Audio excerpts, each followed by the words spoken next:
Natutunan ng mga Kastila sa Romano paggawa ng semento mula sa puti ng itlog. Ngayon, ilan ng pinamani nilang simbahan sa atin ay gawa pala sa, yes, egg white.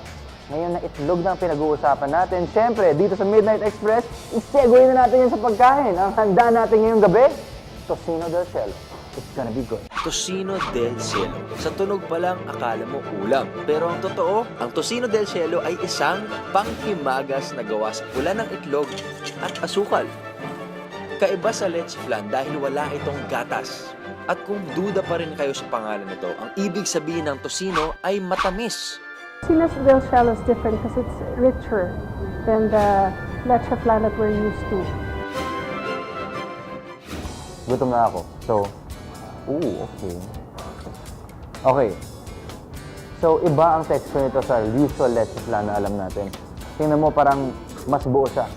Mas malapit siya sa texture ng yema. So, parang leche flan in yema, ito yung gitna. Oh yeah. Kung yung leche flan suwabeng-suwabe, ito may buo-buo pa siya. Kagaya ng yema nakakagat mo siya. I think that's a perfect description yung texture niya. Siya yung gitna ng leche flan and yema. So guys, it's good.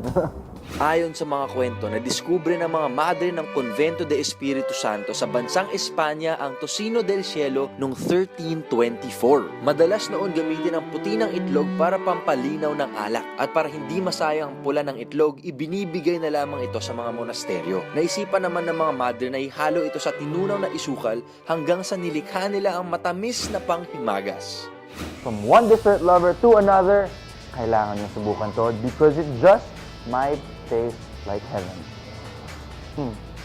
Ako po si Mikael Daes. This is Midnight Express. Ingat.